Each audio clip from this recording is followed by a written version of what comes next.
అమ్మ కాంగ్రెస్ పార్టీ రాజశేఖర రెడ్డి గారు ఉన్నప్పుడు కాంగ్రెస్ పార్టీ, ఇప్పుడు కాంగ్రెస్ పార్టీలో ఏముందమ్మా? రేవంత్ రెడ్డి ఒక దొంగ ఉన్నాడు. దేవుడా.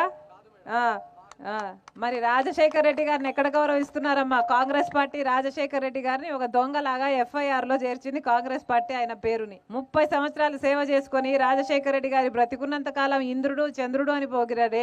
మరి రాజశేఖర రెడ్డి గారు ఆ పార్టీని 2 సార్లు ఇక్కడే కాదు కేంద్రంలో కూడా అధికారంలోకి తెచ్చాడే. మరి అలాంటి ఆయన చచ్చిపోతే ఆయన పేరుని FIR లో చేర్చిన పార్టీ ఏది? కాంగ్రెస్ పార్టీయే కదా. మరి కాంగ్రెస్ పార్టీ రాజశేఖర రెడ్డి గారికి మోసం చేయలేదా? మరి రాజశేఖర రెడ్డి గారిని వెన్నుపోటు పొడిచింది కాంగ్రెస్ పార్టీ కదా. మరి ఎందుకే కాంగ్రెస్ పార్టీకి ఓట్లు? ఎలా ఉంది ఇప్పుడు కాంగ్రెస్ పార్టీ? అసలు కాంగ్రెస్ పార్టీ అధ్యక్షుడు ఎవడు? ఒక తెలుగుదేశం పార్టీ నాయకుడు. ఓటుకు నోటు కేసులో అడ్డంగా దొరికిపోయిన ఒక దొంగ.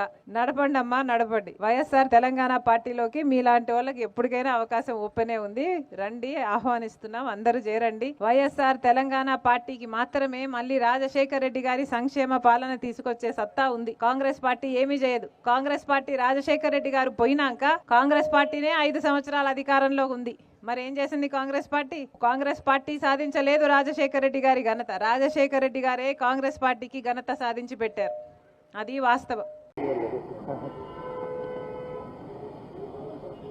ఈరోజు వైఎస్ఆర్ తెలంగాణ పార్టీని కాంగ్రెస్ పార్టీలో విలీనం చేస్తున్నందుకు రాజశేఖర రెడ్డి బిడ్డగా నేను సంతోషిస్తున్నా. ఎందుకంటే ఈ రోజు నుంచి వైఎస్ఆర్ తెలంగాణ పార్టీ కాంగ్రెస్ పార్టీలో భాగమై, కాంగ్రెస్ పార్టీ ఉన్నంత వరకు వైఎస్ఆర్ తెలంగాణ పార్టీ కూడా కాంగ్రెస్ పార్టీలో భాగమై ఉంటుంది. కాబట్టి వైఎస్ఆర్ తెలంగాణ పార్టీ నాయకులు, వైఎస్ఆర్ తెలంగాణ పార్టీ కార్యకర్తలు నాతో పాటు ఈరోజు చాలా సంతోషంగా ఇండియన్ నేషనల్ కాంగ్రెస్ పార్టీలో విలీనం కావడం జరుగుతుంది.